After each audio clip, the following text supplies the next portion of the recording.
Greetings, everyone, and welcome to this episode of the Higher Ed Geek Podcast, episode number 107 with Porter Rappleye from Pronto. So this episode is exploring the human side of digital learning and ways that we can help facilitate that for students and faculty, just creating learning environments that are more dynamic and engaging and allow for everyone just to communicate with each other easier. So been a big fan of Pronto since last year when I initially kind of discovered it at a conference, and I'll speak a little bit about that and learn more about Pronto, the work that they do, Porter's journey, and just kind of holistically about all the work that's happening right now in digital student engagement. So super great episode. Appreciate Porter's time. So a couple of quick reminders. So we will be ending this season of the podcast on December 2nd. That'll be the final episode, and we will be doing a Q&A for that episode. So I will be posting on social media, soliciting questions, but yeah, just hope to get some great stuff from folks to make that a really cool, unique episode. Also, there's another sale going on our merch store. Find a link to that in the show notes for this episode, but there's going to be a bunch of great sales going on through the end of this year, and there's another one happening if you listen to this one as of it posting on November 4th through the end of this week. So definitely go check that out. Yeah, so I think those are all the housekeeping things that I wanted to mention here for this week, but just appreciate everybody's support as always. So after this brief message from our sponsor, this is episode number 107 with Porter Rappleye. This episode is sponsored by Degree.me, a one-stop college research tool for students. If you work for a college or university, you'll want to learn all about their ability to connect you with the right students at a budget-friendly price. To find out more, please visit degree.me/HEG.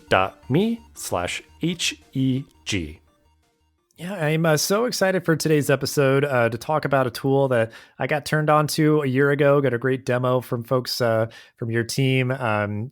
And it's just something that I'm so grateful for the opportunity to give some space to talk through and highlight here on the podcast. So, Porter, thank you so much for taking time out for the show. We will get into everything and start out as we always do. If you want to introduce yourself and give a little overview of your professional journey and how you got to be where you are today. Yeah, no problem, Dustin. Thanks for thinking of us. I'm excited to be on here. My professional journey isn't an elaborate one. It's a pretty straightforward one with a little bit of luck that got me into the situation where I am today. So I got my undergrad from Weber State University, which is in just north of Salt Lake City, about 30 minutes north of Salt Lake City, Utah. And I studied business with an emphasis in marketing. And after school, I didn't know what I wanted to do, and so I just sort of took the first job offer that came about, which happened to be it was a sales job down in Phoenix, Arizona, where I was working for an industry that had absolutely nothing to do with higher education. It was I was selling industrial manufacturing equipment to warehouses, and I was there for about 4 years. And I didn't love the industry that I was working in. I wasn't passionate about the products that I was selling. And it got me just really sort of reevaluating what I wanted to do. Ultimately, I knew I wanted to go back to school and further my education. And then I had also always had interest in working in some capacity with teaching and learning in some capacity. And so I had heard about a company called Instructure, who you probably know as Canvas. Mm-hmm. You're all familiar with Instructure, I'm sure. And I decided to move back to Utah and get my master's in business. And while working on my master's, I started exploring Instructure and Canvas. This was back in 2014, I want to say. And so they were just starting to really make some leeway in the higher ed space. And they were obviously pretty well known in Salt Lake area at the time. And so I started exploring them, and then ultimately came over, and I was working for Instructure for about 3 years while I was getting my MBA. Finished my MBA while I was still there.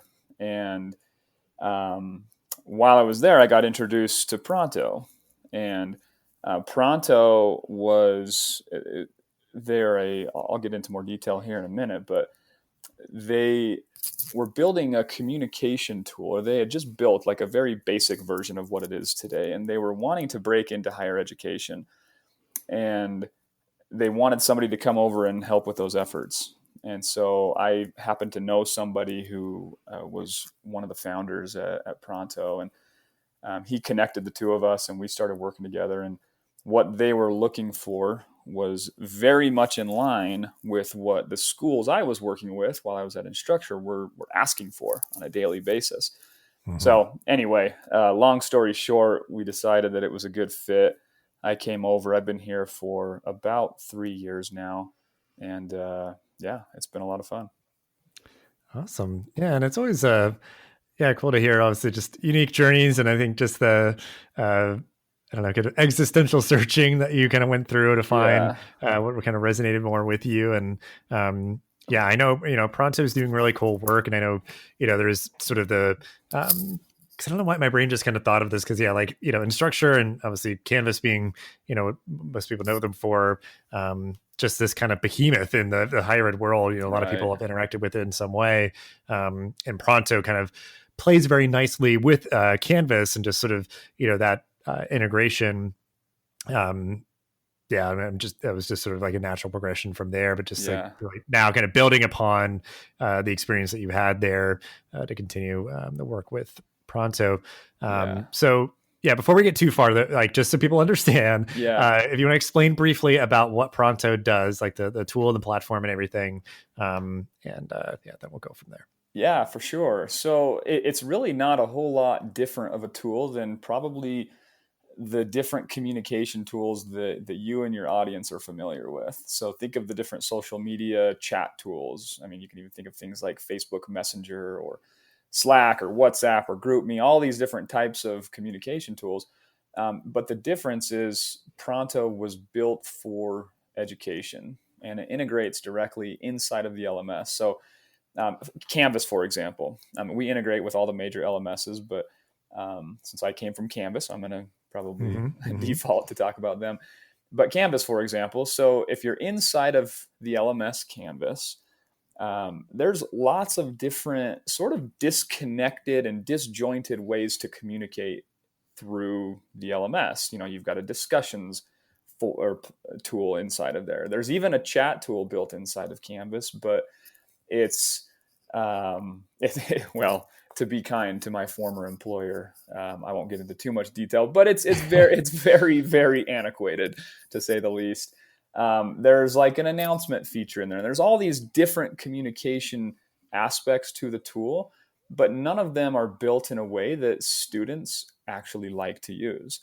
I mean, you think of a student's experience outside of the classroom communicating with individuals. They never go through these formal communication channels like you do inside of the LMS. And so what we've done is we've taken what feels very familiar to the way students like to and prefer to communicate with each other, and now we've just plugged it right into the LMS. And so Pronto is a mobile first communication app. So we work on Apple and Android devices, but we also plug right inside of the LMS. So if you're on the desktop inside of Canvas, you basically see almost like a GChat little chat box at the bottom right, where you can participate in discussions with your classroom, with your teacher, with your classmates. Maybe it's a study group that you're working on. And the nice thing about it is, as you navigate to different areas within Canvas, that chat experience carries over with you. It doesn't go away. So like if I'm in a discussion forum inside of Canvas, I may be replying to a certain topic, but the second I leave the discussions page, that discussion goes away. And then a lot of times with the different chat functionality inside of the LMSs, you only see up to the point of where you join the conversation. Pronto, it's a continuous conversation that carries both before and after you leave. And as you go and revisit the chat tool, you're able to view the conversations that took place before you joined. The other really nice thing about it is Pronto automatically syncs all of your courses and all of your groups just by virtue of logging into Pronto. So for example, if I'm a student, and I log into the Pronto mobile app, and let's say I'm taking four courses at my school, I am going to see a list of those 4 courses listed out with all of my classmates, all of my teachers. Maybe there's a TA inside of all of them. I'm Mm-hmm. connected with them on day one without having to share my personal information, without having to search for any classmates or my teachers. And in addition to that, if I'm inside of any groups within the LMS, so let's say my teachers added me into a study group or a group project, those groups will automatically be created through the Canvas integration, for me to be able to start chatting with my groups and things like that. So yeah, I know that was really long winded, but essentially it's a 21st century way of chatting with your class and with your teachers. Yeah. Well, no, I mean, I think it was very comprehensive, so I appreciate that. Because I think my brain just makes it make sense in the sense of like, it being like essentially Slack, but kind of just like natively and dynamically embedded into the LMS. Because I think, highlighting that it's like, well, there are ways to do many of these things in an LMS like Canvas, but yeah, it's kind of very disjointed or just not very intuitive. And often, yeah, students do not enjoy utilizing those things. But the idea of there having, different channels, just kind of different, streams of conversations for these groups and courses and things that any particular student is a part of, it just reflects in a way, like you said, that is so kind of paralleled and mirrored on any of those number of other platforms that people use to connect. So I know I was just so impressed when I saw it for the first time, because it does solve for that, being kind of just omnipresent, being, just kind of more dynamic and natively embedded versus having to like click through, and try to just navigate the maze of any particular LMS to find these things. So certainly Yeah. major kudos to you and yours there at Pronto. It's just it's because it's like simple in theory, but so kind of and I feel like this will be the word that I keep saying, just so dynamic in practice, just to allow for these, conversations just to kind of just happen more organically. Yeah, exactly. And one of the really interesting things is a lot of times when you talk to professors, sometimes these professors are not overly tech savvy, and they start getting intimidated when you say things like, oh yeah, real-time engagement platforms and mobile first. And they start thinking, oh my goodness, are my students going to be chatting with me at all hours of the night, and I'm not going to have Mm-hmm. any free time, and my phone's just going to be buzzing 24/7?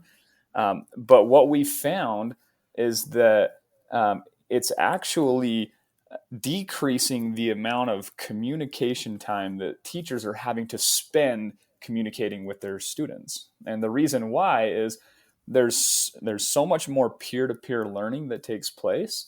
A student, for example, if a student without having Pronto has a question about anything, maybe it's an upcoming exam, probably what the student is going to do, again, thinking if you don't have Pronto, they're going to shoot an email to their teacher and ask a question. Hey, I've got a question about this specific topic. It's probably going to be a pretty formal email that comes over, because email is typically treated as a pretty formal environment.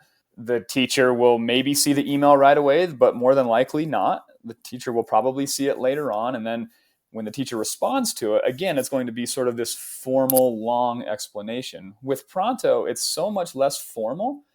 And so the same scenario, a student needs to ask a question about the upcoming exam. They go into Pronto, the classroom discussion, and they quickly post, hey, I've got a question about this specific topic. Does anybody have any thoughts on this? Now, the teacher doesn't have to be the one to respond to that question, whereas normally they're having to reply on this long email. The teacher may be there as sort of like a monitor of the discussion forum, and they may see the question come in but not answer right away and wait for a student to chime in and answer the question, and make sure that correct information is being shared. But the amount of time that the teacher is actually having to spend responding, we've noticed, has gone down significantly, which opens up a lot of free time for the teacher. Right. Yeah. I mean, because that's definitely like a philosophy I have is like, if you have a quick question, like just ask it to me. And if I can give you a quick response that like saves you a bunch of time or just like frustration or confusion or having to delay, doing something, just having that ability to be more responsive. Because and it's definitely like, for those things, because I think, like you said, that's going to be something that comes up so frequently. Is just, a student asking a faculty some sort of question that's going to take probably 5 minutes or less for them to, solve the student's problem, and just allowing for, something that's like a little bit more, like is it mobile first, or just, just, I don't know, like versus having to like go through any of the other communication platforms on an LMS or, via email, where just everything else is just going to be like, drowning out, just a quick student question. Just having people go through chat could be, just better served there. Yeah, exactly. And, well, no, yeah. And I mean, and it's also just like, there's the whole just sort of like social aspect to it, I think too, that just allows for, students to connect with each other and, just build kind of camaraderie and community. And certainly, faculty and staff can be, a part of these things as well. Cause I think I see a lot of use case for like, just like advisors or like success coaches or something, to like be in this platform and just helping to facilitate, the sharing of like helpful resources, or just sort of like,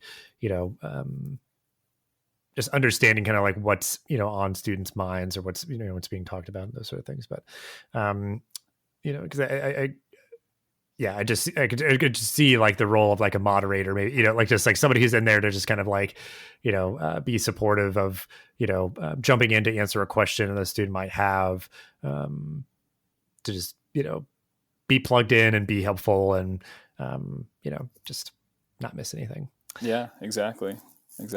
So I know that, you all have been at this work for some time, but certainly, as with many ed tech platforms and organizations and things, I'm sure the ongoing pandemic has reshaped your work in some fundamental ways. So I'm just curious, how this current climate has shaped the work of your team to maybe, do some completely new things that you weren't predicting that you might need to do, or accelerate other things that you were working on. I'm just curious what's maybe come up over these past several months. Yeah, it's been interesting because, we are constantly preaching remote learning. Use Pronto because it will help you with. You don't have to be in the classroom. You can be doing stuff from your house and still be just as effective. But we weren't actually practicing what we were preaching at the time, right? Because our CEO, he was kind of a butts in the seat type of person, where it's, I want you guys in the office and I want you working face to face and yada yada. Yet we were selling this digital engagement platform, and so when COVID hit, it was sort of like, okay, put your money where your mouth is. Let's see if this actually works. And Zach, our CEO, I think he was a little nervous about everybody going remote and staying productive and staying effective in their respective jobs. And so everybody went remote, back in March when COVID hit, and we're still remote today. And quite honestly, we have not skipped a beat, and we use Pronto as our primary communication tool, both internally and sometimes externally, as we're meeting with clients outside of our organization. And it's really changed Zach's perspective on remote learning. And as a matter of fact, he's come out and said, you know what, like, I was not expecting us to be this productive working remote. And so now he's totally shifted, where he's saying, even when coronavirus is completely gone, we are going to move to a sort of a permanent hybrid learning, or I guess working environment, where I may have you come into the office once or twice a week or something like that, just for camaraderie and seeing face to face and whatnot. But by and large, we're going to be remote moving forward. And so it was really eye-opening for us and really cool for us to, we've been talking about how Pronto helps you do that, but we hadn't actually practiced it. But now that we're practicing it 100%, it's sort of like confirmation that what we are saying actually works, because we do it every day. Yeah, that's awesome. And I mean, it's one of those things, I mean, I can understand where it's just like, oh, I've got to like, see it to believe it. Like it just seems like such a foreign concept, really, just be like, I mean, just a completely remote team, like nobody's in person, like no. Exactly. And it's like, then you see it and it's like, oh, okay, all right, now I get it. And I mean, I definitely agree too. I think there's definitely a lot of value for kind of that hybrid model for, an organization, employees to be sort of taking the best of both worlds and finding those times, whether it is on a weekly, monthly basis or like a quarterly basis. Because I know, like, in my role, we do before all this, we did tend to try to get our small team together and larger teams or the whole company together kind of intermittently, like on a quarterly basis at least. Sometimes just for kind of fun for its own sake, or just some fun and work and those sort of things. So yeah, I mean, it definitely does help to build bonds that way. But day to day, there can be space, especially depending on what any individual person has going on. And then, I mean, definitely like the sort of higher levels, like once you are a completely remote organization or a mostly remote organization, and just being able to like recruit and retain talent, and all that sort of thing. But it's also just like, maybe we'll get there. You don't want to like rush somebody into it. It's definitely a big paradigm shift. But well, I guess something to clarify too, because I know you said that you've been, your team is actually using platform to communicate with each other. And I know what sort of helped inspire me to reach out to talk through with you all on the show here recently was seeing that you all have built out a like video chat platform that you can just like pull up and like connect with somebody, just on demand. So I'm curious because, again, I'm assuming you all are using this to communicate with each other. Was it sort of like, oh, can we build this for us? And then realizing like, oh, wait, well, this would be useful for everybody. Like, I guess sort of like what the genesis of that idea was like, and just talking through, just the functionality of that tool a little bit. Yeah. So yeah, the feature that you're referring to is called Pronto Meetings. And it's just like you mentioned, it's a video streaming functionality type of a tool. So sort of like a conferencing tool where you can go face to face with an individual or with a group of, right now we support up to 20 people being able to be live at the same time, and then up to 400 people being able to watch. Our organization's a lot smaller than 400, so we never quite get to that point. But some like lecture style classrooms, they're really big, and so it helps for those types of classes. But as far as sort of why we built this, we actually have had a video. We called it live streaming. We've had live streaming around for a long time. But it was a pretty basic video live streaming type of a tool. So you could basically almost think of like FaceTime on the iPhone. It felt like FaceTime, but you could have multiple people in there. And it was enough to satisfy what most teachers and most students were looking for. So they were looking for, a video tool for office hours and maybe for small group projects and things like that. But what sort of inspired meetings to be built, which is just a far more robust version of our original live streaming tool, was just the feedback that we were getting from schools. Since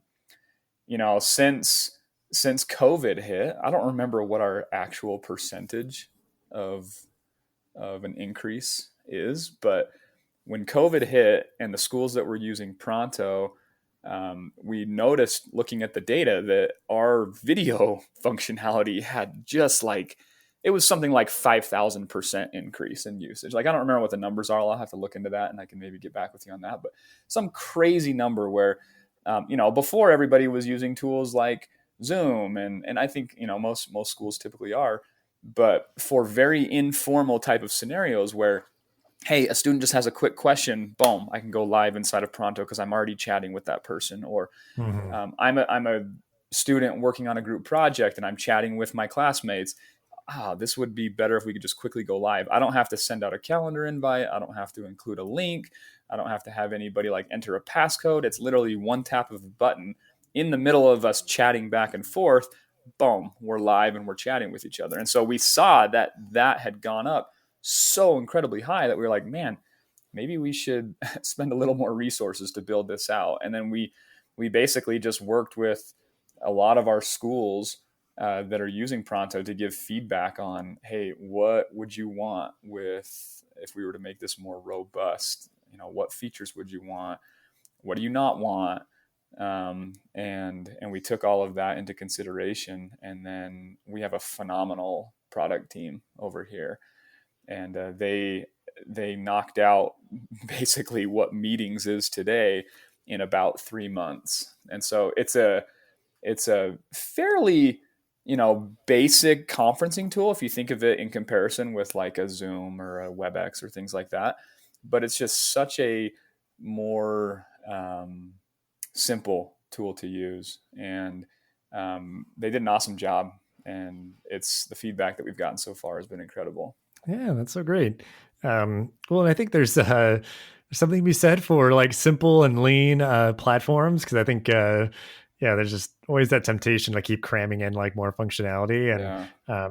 there certainly can be some utility there, but it just ends up being like really clunky or crammed or just kind of sluggish. And I'll give a shout out because I've been using it for several months now, because I record a lot of podcast episodes now on a platform called Zencaster, which is a super lean audio only platform, which we're on right now.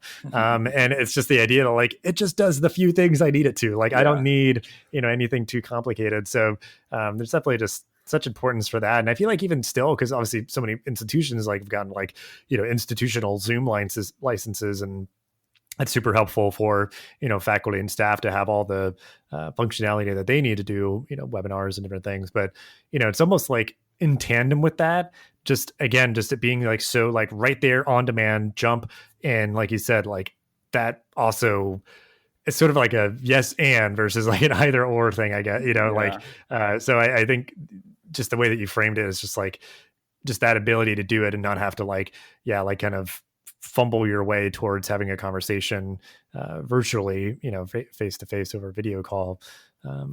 It's just so important, and really will continue to be with online learning. So I feel like I've kind of been like hyping you up and stuff, and obviously you know your work better than I do, but I just love it so much. But for you, and in the way that maybe you're talking about it with institutional partners and everything like that, to you, like what resonates about making this work so impactful for students? Because I feel like I kind of get it, but I'd love to hear kind of how it resonates for you. I think most people understand that the more a student is engaged with each other, with their teachers, their classmates, the higher chance that that student has with having a good experience, and then ultimately completing and being successful in that course. And so for me, what's been really, really impactful seeing is we've gotten such cool feedback from teachers and from students about how Pronto is literally changing their students' lives. Because when everybody went remote, that everybody probably in the entire world was going through some pretty difficult things, like emotionally and physically, and there was a lot of stuff going on. And what has been the coolest thing for me to see is how Pronto has helped, even during this remote environment, add the human element back into the class. I had one teacher who sent me this long email. It was a school in California that I was working with, and he sent me this long email about how Pronto has really, really helped during this remote environment. And one particular story that he shared was with a young lady who was taking his course. And when COVID first hit, you remember how crazy the stores were. Everybody just went and just wiped them clean, right? There was, everything. The toilet paper was gone. Right. Well, this young lady, she was a new mother, and she had a brand new baby. And one of the things that got wiped clean was baby formula. Mm-hmm. Everybody was like, oh my goodness, like I need to go and just stock up.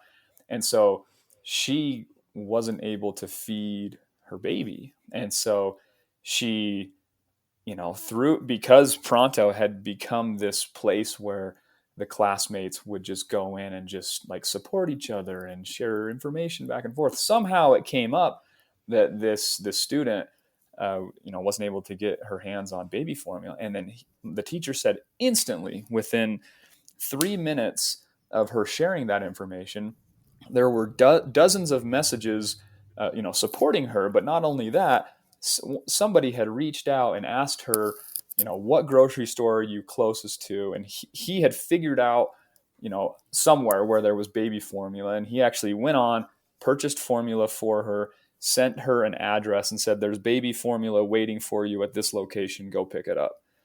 Mm. So it was it added such a human element to this difficult environment. And that for him, he said, Pronto has been fantastic for, the engaging deeply with content and allowing people to discuss, class material. But he says, what's been more important to me that I've noticed is Pronto has added such a human element to the classroom. And that was just one of the examples that he shared. He actually went on to share several, but that I think is the most impactful part of Pronto, or side of Pronto, within the classroom is sort of the human element that it adds. Yeah. Yeah. I mean, that's powerful and certainly resonates with me as a relatively new parent. As, just how meaningful that would be to see people show up in that way. And yeah, I mean, it's obviously people just have the willingness to help when they can, and, being able to give kind of modalities for them to connect and certainly, build the rapport in the community prior to, any of these times where it actually might be needed is just like, so valuable and so important. And, it makes me think of my next question, which I've been asking a lot of people, and I'd be very curious to see how you take it, because I think, a lot of this was accelerated. A lot of these efforts into digital community building were accelerated by everyone quarantining, all institutions going remote learning. So I know that there's going to be some people out there that are like, well, we're only doing this because we have to, or like, we made this investment, but we may not be able to do it long term, or, this tool was free, but once we have to start paying for it, we're not going to use it or something. So in your mind, like, what are your thoughts on like, making sure that institutions and faculty and staff and, just all across the board, like all these strides that we're making right now in digital community building, how do these things like stick and continue, after everybody comes back to campus? Because again, there may just even be like, it's still there, but it kind of has fallen off in terms of, the activity or something. So what are your thoughts on that? I don't know if that's something that's kind of come up on your end, but I feel like I'm thinking about it all the time, just because I hope everybody like sticks with this. Like these things are so valuable, whether it's for online students or commuter students or adult learners, any of these things, these platforms are so impactful. So, the idea of consistency and follow through, once everything gets back to quote unquote normal, what are your thoughts on kind of that follow through with these different digital community building efforts? Yeah, I mean, that's the $1 million question, right? How do we get people to keep using Pronto after life gets back to normal? And honestly, I don't see the demand for a lot of the digital learning tools going away anytime soon. And that's mostly been based off of what I hear from schools. Like you said, COVID, all it really did was expedite the demand for the tools that they knew they already wanted. Mm-hmm. Every school that I had worked with prior to COVID hitting, there's always a group of individuals. They're usually like in the ed tech learning department, or they're in the distance ed department, or whatever it might be. And there's usually like a group of really innovative teachers that sort of fit into this category. But it's not like when COVID hit, all of a sudden, these teachers were now saying, oh, I want these types of tools. These teachers have been asking for these types of tools for years, because you never know, what type of situation we're going to find ourselves in. And COVID obviously is a pretty crazy experience that we're finding ourselves in. But all it did was speed that process up. And now it's forced these schools to move forward with basically what they were already wanting to do, but now they just were forced to do it right away, because most of these digital learning tools, Pronto included, they're not built for solely online learning environments. I mean, take Pronto, for example. Like, if you're in a physical class and you go and you learn from the professor, how much work then happens once you leave the classroom? You're put in a group project. Well, you need to probably communicate with your classmates. And if you could do it in a way where where, it feels comfortable and it feels efficient, and you don't feel like you have to share your personal information, and you don't have to, talk to your neighbors in class and get their phone numbers. If it's just, hey, I'm just already connected with everybody who I need to be connected to, then when I leave the classroom and leave the lecture, I can continue the conversation that took place in the classroom.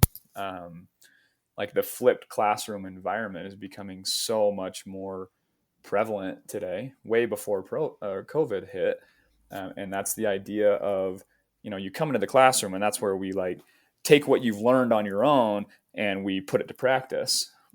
Pronto really helps that learning outside of the classroom take place, because you're able to collaborate face to face with your teacher, or through chat, or you're able to collaborate with your classmates. And so I don't know if I have the golden answer for your question. I think everybody's kind of wondering the same thing, but my gut tells me that this is the new normal forever. And I think that digital learning will only become more and more in demand as years continue, whether we're in a pandemic or not. I just think that what we've learned from COVID, like my company, for example, we never thought that we could be as efficient and effective working from home. And then all of a sudden we learned, man, providing this type of flexibility makes my employees a whole lot happier, and they're actually more effective. I think the same rings true for students. If we provide that type of flexibility for students, they're going to surprise us with how productive and successful they can be in their classes. Yeah, that's great to know. It's just like that you don't, I guess, get the impression that like people are seeing any of these things as like a Band-Aid, or it's just like, oh, okay, well, we're just going to slap this on and just kind of, make do, and then, I don't know, go on in some other way. But because yeah, again, I mean, that's just always, I mean, my sort of gut check here is like, it really is, and sort of a willing or a proper word choice of just like, this is accelerating change that was already happening, like that really just like captures it well. But yeah, that other thing is just like, I guess reassuring too, is that like there's not going to necessarily need to be some sort of like, seismic kind of lift to kind of get everything over the hump, where it's just like, okay, guys, let's like make sure that we keep you, like we're really close and we got to like, push it over. It's like, no, I think there's momentum now. Like it'd be really hard to like take a bunch of things away or like roll a bunch back to be like, no, you got used to using this, but now we're going to take it away. Like you said, like there's so much utility for any learner at an institution, and increasingly, obviously we have like adult learners taking like some courses in person, some courses online, and, just any of this kind of, fluid modality is certainly just going to become more commonplace as well. So, yeah, I mean, can you imagine you're a student and you've just gone through what we've gone through the past 9 months, and how crazy, let's say you were an in-classroom student where you were going to class every day, and then all of a sudden everything went remote and your teachers didn't know how to teach online. And so there was this huge like 3-4 month gap where your teacher's trying to figure it out, where you're trying to figure it out. And there's all the headaches that you had to deal with during that process. And now if all of a sudden your school, let's say you get back into class full time and your school says, okay, well, we didn't learn anything, so we're going to just go back to how we were doing it before. And if it ever happens again, we're just going to have to go through that same crazy learning curve that we went through the first time. Like that seems like madness to me. I think every school would be like, okay, we learned some really important lessons here. We never know what can happen in the world. Let's build our infrastructure of our learning environment so we can support it if something crazy like this ever happens again. Right. Well, yeah, I mean, like it just allows you to be more adaptable. Like it just can, be flexible with whatever the circumstances or the teaching modality. So, so I'm curious, I mean, just anything obviously pertinent to the conversations that we're having now, about digital engagement or anything like that, or just any other resources that you feel like have been helpful to you and your work, anything that you'd like to give a shout out to that we could include in the show notes for this episode. Yeah, kind of the model that we really adhere to is, I don't know if you've read the book, The Lean Startup, but it's all about, in the past, people would build products sort of like from start to finish and complete the product 100% before they ever roll it out. But what Pronto has done, and meetings is a perfect example of this, is people are just begging for better tools right now, especially in learning. And so we could have, built meetings and waited until we had all of the functionality that we ultimately want to build. But I'm glad that we didn't, because we built basically, again, going back to the lean startups model of building tools. We built a very lean product that was super simple, super easy to use, and pretty basic. And then now we're taking the feedback that the schools are giving us, and we're just going to continue to enhance it and make it better. But yeah, I think that's one of the philosophies that we really try to live closely with. And then, we have some different resources on our website that you're welcome to check out at pronto.io/education. And then we're always interacting with people on our Twitter page, which is @try_Pronto. So yeah, we're always trying to take feedback from experts in digital learning and take that and apply it to our product. Awesome. Yeah, we'll definitely have ways to connect with Pronto and all your resources and that book, just because, that definitely is something for me, like coming from a campus and now working with campuses is kind of just like a fundamental difference, I think, of just like building and creating things. I think there's definitely, I think somewhat of a paradigm shift happening at some campuses with this as well. But like, yeah, kind of just being like, let's just get version 1 out, like just so we can be there, be used, and then you like get feedback and improve it over time. Like that is such a refreshing mindset, is that, you're not kind of limiting yourself, and just the kind of mantra of like, done is better than perfect, That's been, a great reminder for myself in a lot of different ways, but kind of applies here as well. But I know you all definitely put out a lot of good content, and some great resources to check out there as well. So as we wrap up the episode, and, we always like to try to end things on an optimistic note. So just any final thoughts you have kind of looking forward, looking ahead with like digital engagement and higher education, the work that you and your team there at Pronto are doing, what kind of final thoughts that you have about kind of keeping motivated, keeping inspired, and, continuing to move things forward? Yeah. I would say the point that I would just love to emphasize is sort of what I mentioned earlier about adding the human element to the learning environment. Just how important it is for a student's educational experience to not just be based on content. And the more, ed tech companies like us, but everybody takes that into consideration, I think the better off our students will be, the better off we'll be, and just ultimately the better experience our students will have while they're in school. I would argue that, at least in my educational experience, that learning was definitely important for me, but I would argue that the more important part for me was building connections. It was making new friends. It was hearing other people's opinions and gaining my own opinions and debating certain topics, and really just building connections with each other. And if I'm doing nothing but reading books and submitting assignments and taking tests, I'm missing out on such an important part of my educational experience. And that's where tools like Pronto really come in. And it's not just Pronto. There's a million fantastic tools out there that really add that human element into the classroom and facilitate the human side of digital learning. And so, yeah, that's, I don't know if that's a good final thought, but that's sort of what I would say is kind of the side of education that keeps us motivated here, is just knowing that we are truly impacting students and teachers' learning experience while they're in school. Yeah, that's such a great way to end this episode. A beautiful sentiment that I agree with for sure. And certainly just that idea too of like people need to be thinking about this.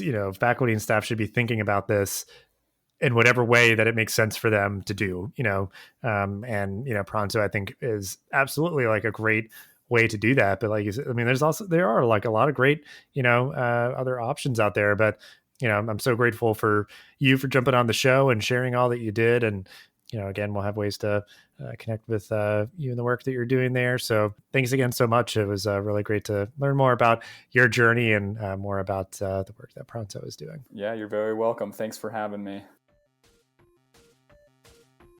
Thanks for listening to this episode of the podcast.